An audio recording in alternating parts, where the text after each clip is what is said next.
Brett Hoogeveen is the co-founder of BetterCulture and Mindset LLC, two prominent leadership development and consulting firms with clients spanning from entrepreneurial startups to Fortune 500 companies. An international speaker, coach, consultant, and trainer, Brett focuses on providing practical advice on leadership and culture that produces better leaders, better teams, and better businesses. Brett and I met a bunch of months back at an event, fell in love with all the things he was talking about. Today, we're going to talk about everything culture. Really excited to have him on the show. Brett, welcome to the show. Hey, thanks, Mike. Happy to be here. Brett, in your opinion, what's the one most important characteristic of a great leadership team? It's a great question, and I appreciate the heads up on it. What heads up? We don't talk before. This is all ad lib. Yeah, no, this is the one thing you gave me heads up on. And I think, we do work with executive teams, and, we do a workshop on 10 characteristics of high performing executive teams. And so asking me to think about one thing was surprisingly hard work. If I was going to lean into one thing, it would probably be relationships. And I know that can cover a lot of ground. I think having relationships where team members know one another personally, but also trust one another. So that's a big word, trust, that I could have also used, but instead I chose sometimes the relationships. more you know them, the less you trust them. But hopefully that's not the case. That could happen, but hopefully it doesn't. I think, an executive team should be aligned. I think they should be tight. I think they should be working as one. And I think they've got to really know each other, know their strengths, know their weaknesses, know where their buttons are, know when to push, know when you can't push, and know how to function really well as a team. And I think deep, meaningful, personal relationships are at the heart of that. Love it. There's no right answer, but that was a damn good answer. So thank you. Good. Brett, I know you talk about the gap that every company has related to workplace culture. What is that gap? What do you mean by that? Yeah. So we're in the business of helping organizations that want to be better places to work. And to our advantage, every company in the world, in the universe probably, has a gap between the culture that their leaders, that the executives inside of their organization, if I get to meet one-on-one with the CEO and I say, tell me the type of company you want to be, tell me the type of workplace experience you want from your employees, I will get an answer that sounds good and an answer that executive believes. I also will tell you that it's always going to be a little bit better than the culture they currently have. So the best company in the world, they just won the #1 best place to work in their metropolitan area. I promise you, they still have a gap between the culture and the employee experience that they'd like to be able to create for every employee and the culture that they actually have. And in some organizations, that gap's really big.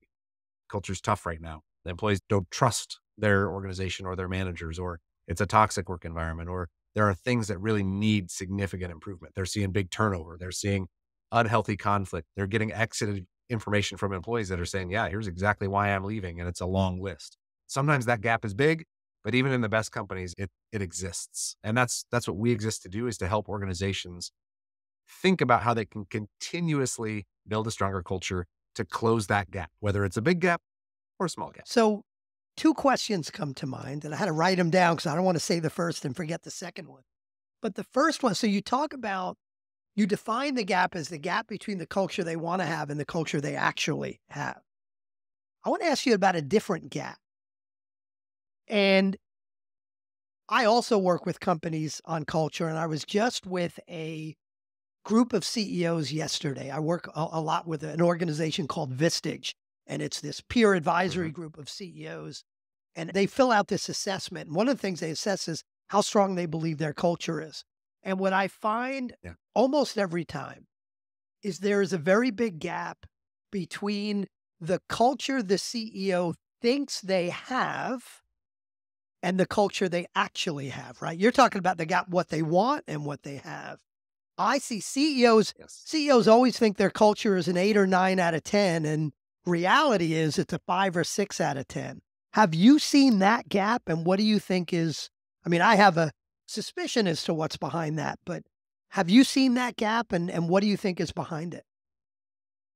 Yeah, that I absolutely have. I've done speeches where we talk about the reasons for the gap, right? And you've hit on one of those reasons for sure, which is information doesn't filter up accurately, right? So an employee on the front line, a different location in organizations that are spread out, you know, they may be having a certain experience, but when their manager tells the VP, hey, how are things going in your division? He's not going to say, oh, people are hating it.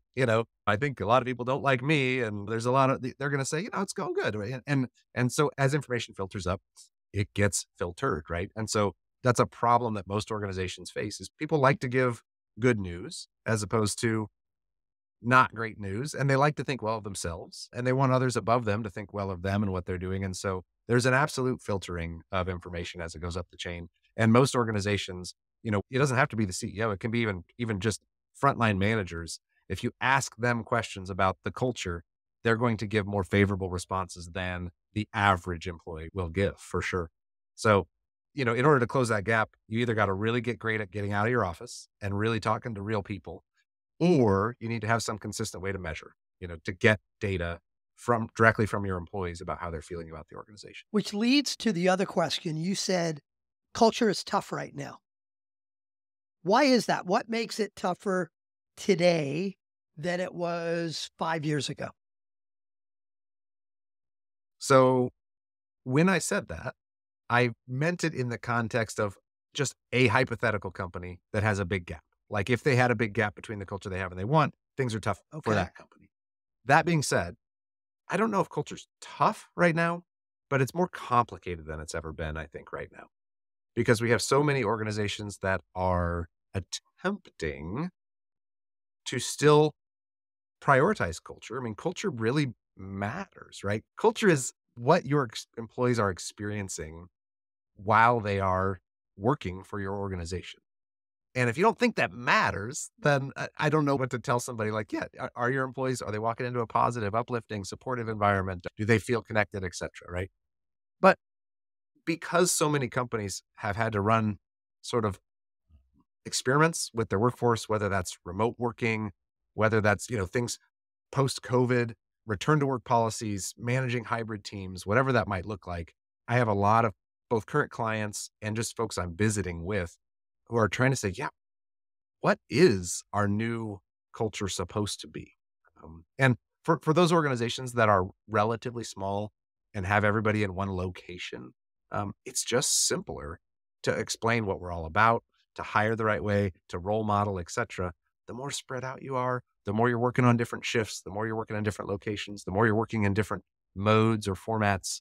Um, you know, what you end up with is more microcultures that are less aligned, and you have employees that are less connected to the overall entity. And people start to ask questions like, well, if we've got, 100 remote employees and they're happy, you know, just punching the clock and doing what they want and living where they want to work, how hard do we need to work to really bring them into our culture or to have this great alignment? Is it really that important? And then you end up getting into different situations where people are talking about, okay, so do we operate on two ways of thinking about the type of employee experience that we're building? Those for people that are real, that want to be heavily involved with their company, and those who don't, right? And is it okay to think about managing those two different groups of people differently? And so I think it's more complicated for sure. We have some clients that haven't missed a beat, and they are continuing to build culture in the way that we always have. And we have some other clients that are struggling to figure out what's the type of culture we want to have today? How much emphasis do we want to put on it? And how do we create it? Yeah, and all that, I'm 100% in agreement. It's a real challenge. And, your answer to the first question about what's the most important characteristic of a great leadership team is relationships. And one of the things I see as a real struggle today is you can do work over Zoom and be pretty productive over Zoom or off of Zoom, sitting and doing your work in a home office. You could be very productive. But are you building relationships? And there's one example. I have a client I've been working with for many years who had a gentleman who was in his mid 70s. He retired about 6 months ago, but he was in his mid 70s. And he was kind of the company historian. And he wasn't the driver of a lot of important projects at this point in his career. He didn't have a lot of people reporting to him. But the Yeah. value he added was he was the guy at, he's the guy you wanted to have the water cooler talk with. He's the guy you saw in the hallway, just had a conversation, and he was able to share the history of the company. And he was very valuable as just being kind of this, walking bundle of knowledge about the organization. And when the shutdown happened and everybody went remote, his value, in his real value and the value he believed he was adding, went close to zero. It was such a shame to see, because no one's going to call him and say, tell me about, they're busy doing work. But they didn't see him in the Yeah. cafeteria or in the hallway or by the water cooler. So it does impact relationships if you're not really proactive about it. Yeah. And that's such a great point. You know, I like to think of relationships, right? We talked earlier about the executive team, but the relationship between an employee and their company is a pretty good proxy, or another way to think about how compelling, how valuable is your culture, right? And what happens is when you've got those, one way that you build culture and you build a sense of pride, a sense of whatever you want to call it, that connection to the company, is you've got to give people information.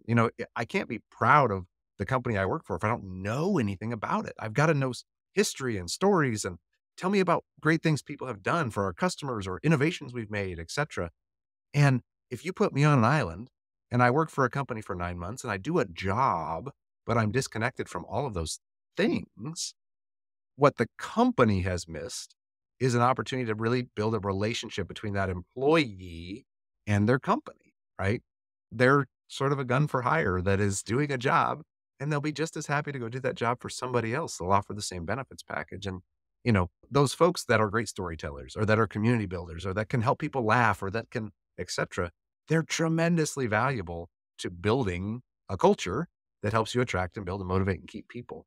And it is so much harder in a hybrid Right. work environment. There are some companies, Mike, that are all virtual, right? If you're virtual from the get-go and all of those community storytelling elements are built virtually, you can actually do this pretty well. If your whole employee base is used to interacting over Slack or whatever those channels are, the the communication actually happens pretty well, and you can build a pretty effective culture that way.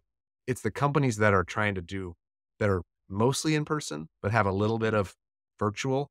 Those are the ones that are really Yeah, struggling. agree. So pulling back up from the remote hybrid, although it's all included because that's the world we live in today, back to your thought that there's a gap between the Mm. culture leaders want and the cultures they have.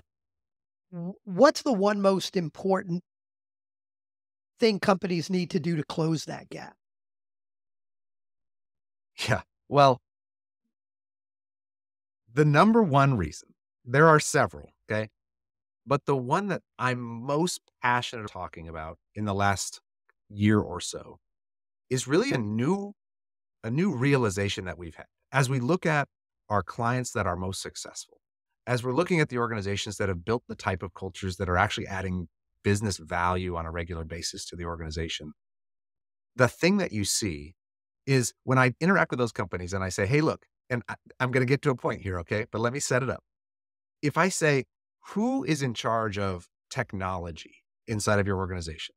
They point to somebody and they say, Paul, he's our VP of IT or whatever. I said, great. Who oversees finances in this organization? And they point to somebody and they say, well, Jane's our CFO. If something relates to how we're expending our resources, she's oversees that strategy.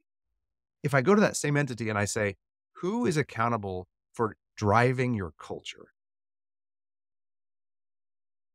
They all kind of look at each other. They all kind of say, well, I mean, we all are, right?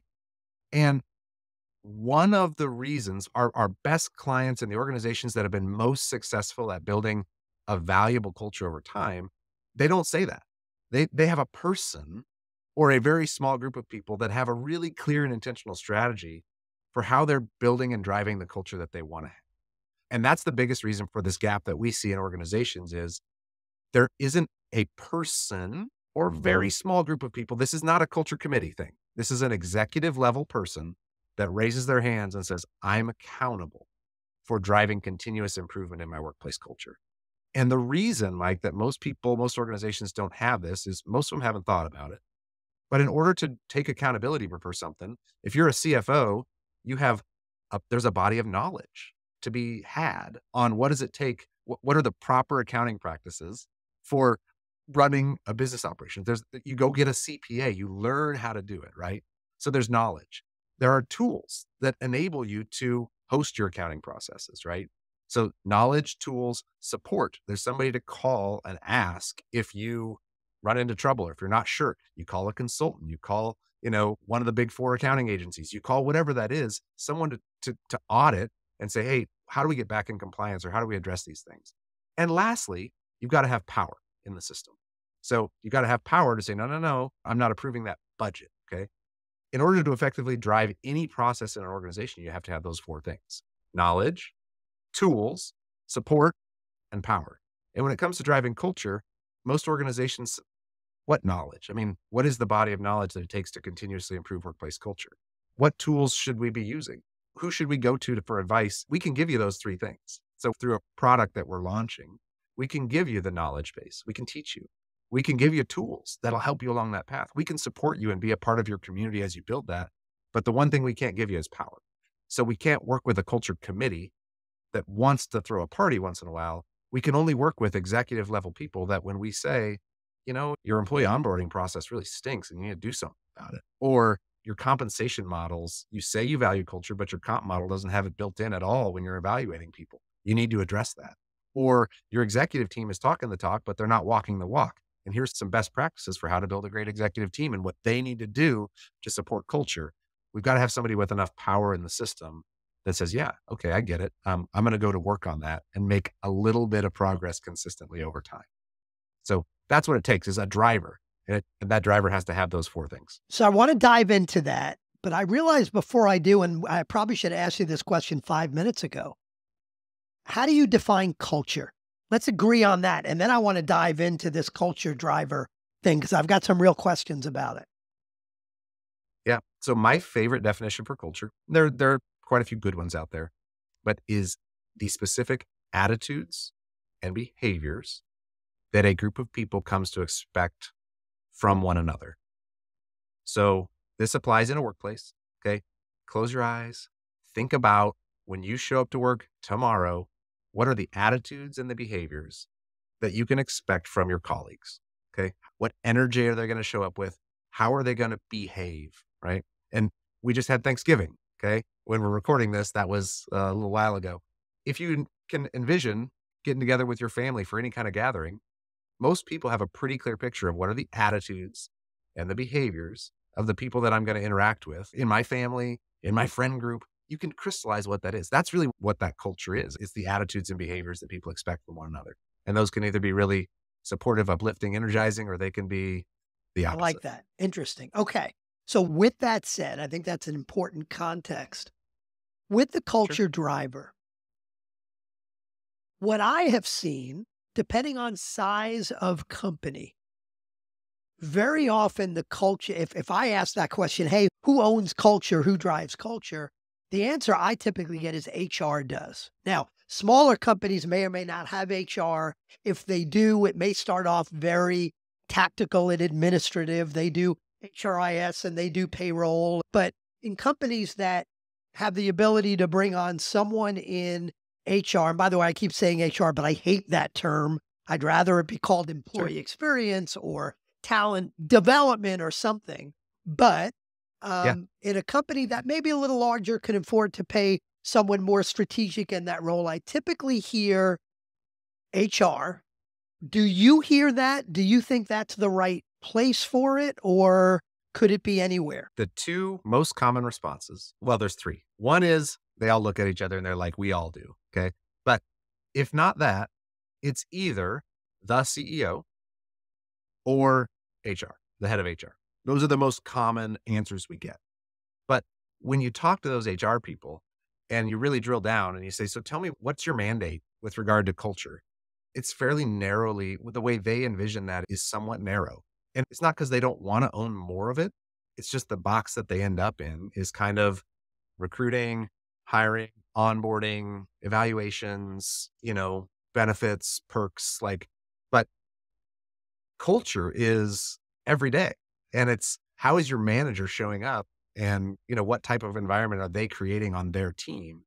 And most HR departments may not have the knowledge and the tools, the skills, or been given the mandate to say, no, no, no. It's my job to ensure every employee in this company has an opportunity to work for a fantastic supervisor. And I'm going to do everything I can to make continuous improvement to make that the case. And if that means we got to move line and staff charts, if that means we got to demote somebody and put a new manager in, if that means we need to get better at evaluating talent for management positions, if that means we need to develop people, if that means, et cetera, I'm not going to sleep at night if I haven't done something to create a better work environment for, my team that's overseas in another area.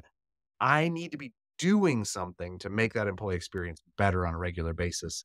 And most HR teams, most management teams, they don't know what to do. They don't know how to do. They'd like it if it happened, but they don't have a process or a framework for thinking about how to drive So that. who should own? Is there a should or could? I mean, it's got to be someone you mentioned with the power and the authority. Who should own it? So some companies, and this is not a recommendation, but some companies have a chief culture officer, right? Some companies, if they're big enough, have a chief people officer, chief culture officer. And in those instances, that's the person. Like that's the job they already have. And there are some things we can teach them or tools we can provide them or structure we can give them. What I find, even if people have that title, they often don't have a really clear framework for thinking about what does it mean to do this job across the whole organization really well. So that's the easy answer is if you're that rare company that has a chief culture officer or chief people officer that usually sits above HR, they either are the head of HR or they're the umbrella over HR. That's the person. If not, then the answer to that question, Mike, is it's your highest powered person that really wants to have a better culture every day for people. And if that's your CEO, it should be your CEO. They got to make a little time for this. It's not a full-time job. They just have to make a little time for it. But what we have found is you can't assign this to somebody begrudgingly. Like you got to want it. You got to want to say, no, I don't care if you're your head of operations, if you're a director of facilities, heck, in a certain organization, if you're the person that has a passion for people and culture, and you can get the buy-in of the executive team to give you some runway to move the needle on things and back you on it, you need somebody with that drive and that energy that wants to tackle workplace culture. And we can teach them how to do it, but you got to have a little bit of power or a lot of power is better. And you've got to have that drive, that the want to say, nope, I'd love the opportunity to make a difference on Got it. this. And then you need a framework, and you've hinted a couple of times at the framework, and people listening go, Mike, shut up with the other questions. We want to hear the framework. So tell us a little bit more about that framework that you have. Well, I got inspired a couple of years ago with this really simple, you know, I've said the words continuous improvement a couple times.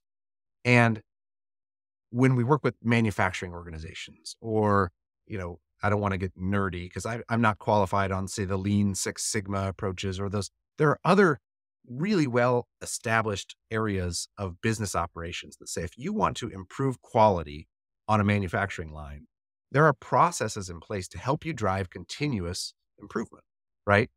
And in almost any area of your life, okay, this could be health, fitness, diet, financial success, personal finance. There's no shortcut, for anybody that got successful. There's only one way that they got there. I don't care the path. It's one step at a time. There are very few shortcuts in almost any area of life. And I got really inspired by this idea of saying, why are people not closing these culture gaps? And it's because they don't have a person who has knowledge, tools, support, all that stuff. But they're also not thinking about their job isn't to fix this tomorrow. Their job is to find little consistent wins and to stack them up over time. Because if you do that, I can't promise you tremendous results in a month or 3 months or 6 months, but 3 years or 5 years from now, if you're just intentional about what we're trying to create and you're investing in getting there and you're making a little bit of progress consistently, organizations will be amazed at how much progress they can make on that employee experience, their culture scores, and all the outputs of that that are good for the business if they'll just focus on continuous improvement. So that's number one, Mike, is this idea of your job as a driver is not to do everything at once. Your job is just to take accountability for continuous improvement. And we say it's continuous improvement in 5 areas.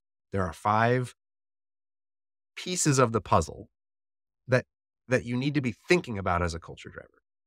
Are you ready for Ready? these 5? I got my pen in hand. I'm writing them down. Okay. So number 1, and this is right in your ballywick, okay, is executive team performance. Okay. Is the quality, the function, the alignment, the strategy, and the execution of your executive leadership team. If they're not on board with, hey, we know culture matters and we know the culture we want to have, if they're not clear about it, and if they're not walking the walk, and if they're not growing as a team and as a unit, and if they're not leaning on their strengths, not every person on that team needs to be the culture cheerleader, but you got to have an agreement that this is a priority, and you got to police one another, support one another. And it's okay if 2 or 3 folks are like, yeah, this isn't my thing. I got mine. Okay, great. But you can't undermine our efforts. You got to make sure that we as a team are supportive of what we're trying to build. And so executive team performance, we think of that as both bricks and mortar. If you think of an analogy, you got to have the right people, the right bricks on your executive team, but you've got to have the right mortar as well, the right relationships among that team. And there's a lot that executives can do to support these efforts that I'm going to talk about in the other 4 pie pieces of this culture driver model, to just, that little bit of the kind words, the recognition, the praise, the celebration of the stuff that we want for our culture. When executives notice that stuff and show that they care about it, it exerts a tremendous amount of power on the rest of the company. So executive team is number 1, consistent improvement on the function, the relationships, and the impact that that team has on the rest of the organization. Excellent. What's number 2? Okay. Number 1.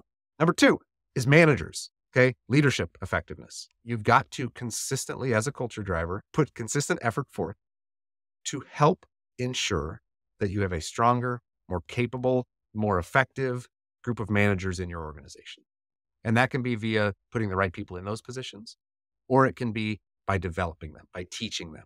50 to 70% Gallup says, and I believe this as well, of an employee's experience can be connected to the relationship that they have with their direct manager, and to a certain degree, the team that they work with.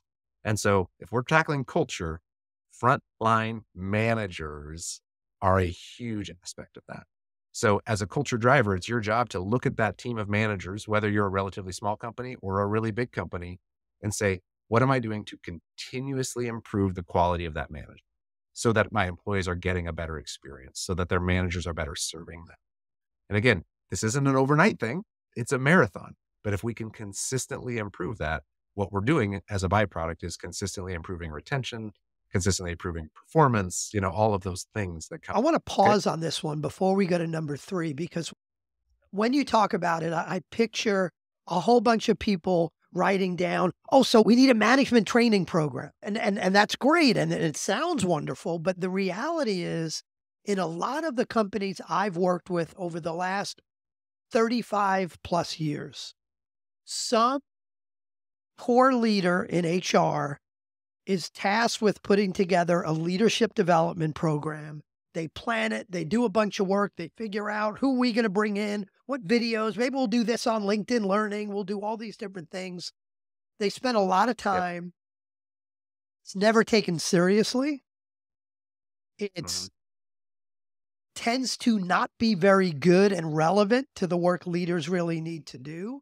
It's not always supported back to the executive team. It's not always supported by the executive team because they say, no, you got real work to do first before you go do that stuff. And sometimes the managers are going through training that the executive team has never been through. So they don't even have the right role model. So when you talk about leadership effectiveness and developing it, is it about, hey, a company should have a leadership development program, but you got to do it right in here? Or are there other creative ways to help make sure your managers, your leaders are leading and coaching and mentoring in the right ways? Yeah. So this is going to take me a second to answer, but man, is that a good question. Okay. So my background and the background of our organization, we've been in the leadership training business for the last 15 years. And our company got started by my father, who built a company that was 5 times in a row voted the number one best place to work in the Omaha, Nebraska metropolitan area. Okay. 5 times in a row, the number one best place to work. And the biggest secret to that is upskilling managers so they create that type of culture.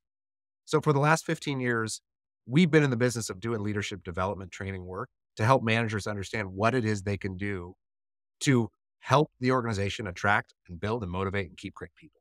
Okay. So that's our core expertise. As we're building out this culture driver vision for helping educate organizations on how to do this, our goal, Mike, is to go from us having to us showing up in person for every single client and conducting that training to equipping them to do it themselves. So what we have built is it's an off the shelf. It is the best of all the leadership training work that we've done for the last 15 years. And we built it into a video-based program that can be facilitated by an internal person in the organization. So we've tried to take at least the hassle and the pain and the friction and the time that you started with out of creating a leadership program. Just snap your fingers and use ours, right? So if you're a part of our culture driver community, having access to that program, depending on your tier or level, is either 100% free. It's just, if you got a driver that's learning from us and is a part of our membership community, we'll help you quickly get access to the tools that'll help you execute this vision, right? So um, sometimes we end up facilitating it for people for an additional fee, whatever that looks like, but we make it really easy to say, no, no, no, no, no. Don't start from scratch.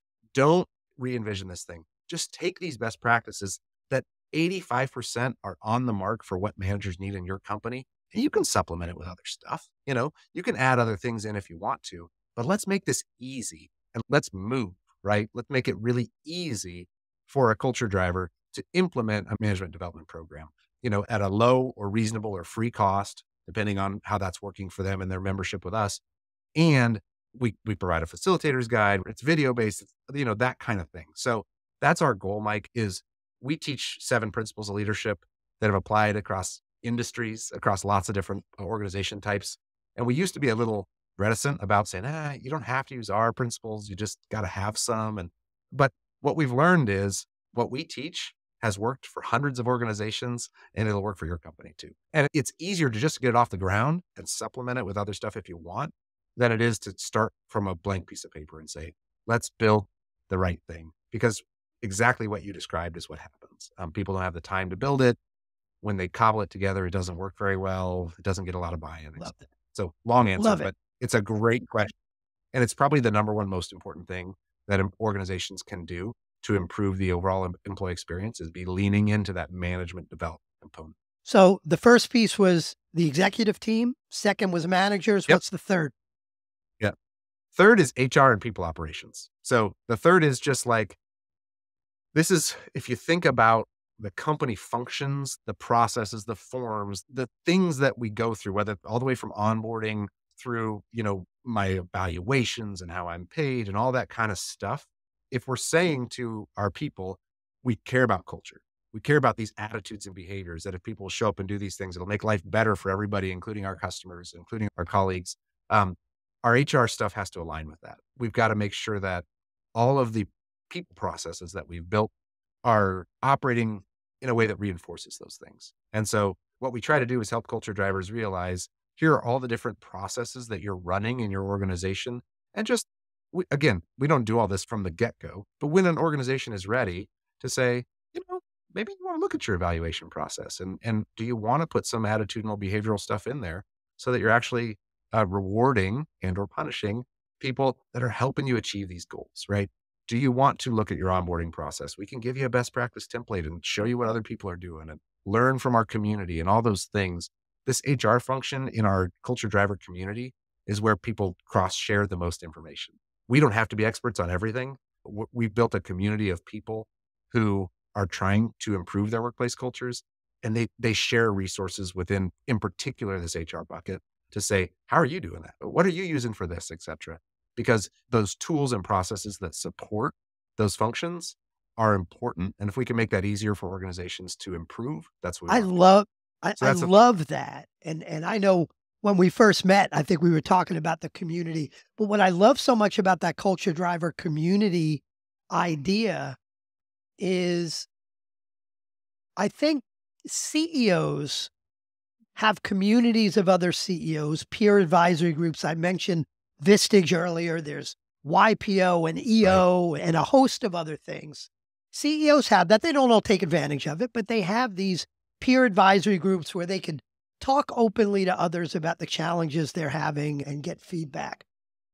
Other roles within the organization typically don't have that. So whoever that Right. culture driver is, to have that community around them, it just sounds like that has the potential to be incredibly powerful. So I love that. That's what we're launching presently, is this community that teaches those three of the four things. It teaches people the knowledge. Like, what is the frame? How do you think about building a better culture? What is the process? What are the frameworks, et cetera, that we provide or we help people find? If we can't provide them, we provide recommendations for the tools that are going to get you there. We and our community give support, right? Support to one another as we're trying to figure out how to improve things inside of our own organizations. And then that fourth thing is power. Well, if you don't come into that community with buy-in from your organization, you can get all the good ideas you want, but if you don't have the ability to say, no, no, no, we're going to change some things, then you're going to miss out on that real progress. So that was the Yeah. third thing, HR. The fourth is what we call emerging leaders and or culture champions. So these are people, and by the way, this is usually the last bucket that people will get to. This is a little bit more larger organizations, but it's developing that next level of managers and or just identifying people that at a local team or division or department or location level just get excited about this culture work and they can support that driver, right? So this is the person that, hey, maybe we supply the company with 20 great ideas for just fun stuff to do at a team meeting. And the culture driver can't go to all the team meetings and like say, hey, we're going to do 5 minutes of this because it'll be good for relationship building or a fun activity or whatever. If you don't like team building activities, that's fine. Okay. We got other stuff too. But what you can do is you can hand that to a culture champion at a local level. And that person can say, hey, yeah, that's my job is at the start of every team meeting is to do something that furthers these culture goals that we have, highlights people that are doing a great job, whatever that is. Right. So it's a way of thinking about both how do we develop our next level of leaders, identify talent, maybe put a development program in place. Uh, Caveat to that, sometimes you got star performers that shouldn't be leaders. And it can be just as valuable to think about how do we make sure they're happy and successful in their current role. And so that they don't think the only way to continue to be successful is to move into a management role. Okay. That they may not be well suited for. Those are different skill sets and or finding these culture champions. So it's a curriculum. It's a way of thinking about how do you really do those three things? Build future leaders, help your current stars. If they shouldn't be managers, just be real happy where they are. And number three, find other people that can help you just do fun stuff around culture. Excellent. Love it. What's Okay. number 5? Last bucket is the easiest. It's not easiest. It's the broadest bucket, but it's all employees. It's what can we do? What ideas can we have that will immediately, most of the stuff is quick. Some of it's longer term, but what is it that'll change the employee experience for everybody? Okay. And this is where sometimes it's just the fun stuff. Like, yeah, have a company party and invite families or have some food trucks come up or, this could be like paint your walls a brighter color. It could be, just anything that changes the daily experience for employees. It's just what we want to do is we want to push companies to think a little bit differently, just to think. You don't have to do all of our ideas, but we want you to think about, is there just some easy stuff that you could do to make work a little more fun, a little more rewarding, a little more lively, a little more whatever for every employee on an everyday basis. And so some of this is really easy, low hanging fruit that companies just, if somebody just gives them an idea, they'll say, oh yeah, that'd be easy. We should do that. Our employees might appreciate it. Right. And so most of our ideas that we teach in this segment are pretty easy to implement. There's a few things that are like, well, how are you development pathing every single employee, and career pathing? There's some heavier stuff that we can teach and talk about in there. But most of this is like, are there some quick wins, some easy things we can do to improve the employee experience? Do companies typically work on all 5 in parallel? I know you said a lot, some never get to number 5, but do they work on these in parallel, or is it more, we're going to start with the exec team when we've got a beautiful executive team that's all trusting each other, bricks and mortar, it's lovely. Then we're going to go down to Yeah. managers. Like, how does it actually work? So we think it works best. And I'll be real candid with you. Right now, we're starting this community. We have our current advice, which is we think step one is learn how to be a culture driver. And that we have to teach you what that means. There's a little bit in there of like, how do you envision your role? How do you position yourself, connect yourself to the influencers, et cetera. After that, it's a little bit of a choose your own adventure. We don't walk every single person down the same path. It isn't month one, this, month two, this, month three, this. What we're going to do is we're going to say, look, your job as a culture driver is to drive continuous improvement on your workplace culture. And you can do that across these 5 areas. During the first year of our partnership, as we get started, we walk them through that strategy and we say, you need to pick where you think is the right place for you to start. And we're going to make resources available for you and for any other members that are working on those same things at the time you want them available. So, Mike, there's not a clear, nope, it's not, 6 months with the executive team and then 3 months here. And then no, pick where you want to go. We'll have on-demand resources as well as live virtual trainings, conversations, Q&As, community resources that, maybe you want to start with the manager development program. Great. Maybe you want to start with executive workshops. Maybe you want to start with HR processes. Maybe you want to start with some quick, easy stuff that all of your employees will notice. Great. Awesome. There's not currently, we don't think, a best practice because in our 15 years of consulting work with organizations, we've never found that there's some obvious way to start and where to go next and where to go next. We listen to our clients and we say, what are you struggling with? What are you trying to accomplish? Great. Let's help you with it. We want our culture driver community to be the same way. We want to be able to provide the type of resource and expertise that you're looking for when you're looking for it, not on our timetable, on your timetable. If a company has, and this I think is going to be my last question before we start to wrap up, if a company has, the leadership team really wants to build a stronger culture. They decide who the culture driver is, and it's not the CEO. And the reason I'm specific in saying it's not the CEO, because my question is, what do you do if your CEO is just not a big fan of the whole culture thing? I mean, we've been there, right? Where there's members of the leadership team like, Yep. we want to build a stronger culture. And man, the CEO in one word, in one email, could blow everything by saying, that crap's not important. We got real work to do. So if you've got a CEO, if someone's listening to this and they're not the CEO, they're a member of a leadership team that really wants to grow a stronger culture, but the CEO is just not very supportive of that. Is there a way around that, or are they shit out of luck? Well, I was going to say, you might not like my answer on this, but number one, have their CEO talk to us. Okay. See if we can win them over. I love talking to financially minded people. I love talking to people that I just want, brass tacks sort of thing. Okay. We love having conversations about why culture will get there. If that's not possible, if you just can't get that CEO on board, there's not a lot you can do. I mean, there's a reason that fourth thing we talk about is power. Okay. Knowledge, tools, support, and power. If you don't have the power, candidly, you're not going to be a very good prospect to do the work with us because, every time you get excited about something, if it gets shot down, I mean, if people see, oh yeah, I want to be on the CEO's side, so I'm going to make fun of this stuff. I'm going to say, oh, culture, oh, another team building, yay. If the CEO, is reinforcing that, good luck, So my advice would be either just get comfortable where you are or go find an organization that you would love to be a part of where you can make this kind of stuff come. Kind of what I thought your answer would be, but I was hoping you had a magic pill, but you don't. So I don't have a magic pill. One of the taglines, Mike, for our business that we have decided not to run with, that we've considered, we say, hey, we try to make the world a better place to work. That's our kind of our tagline.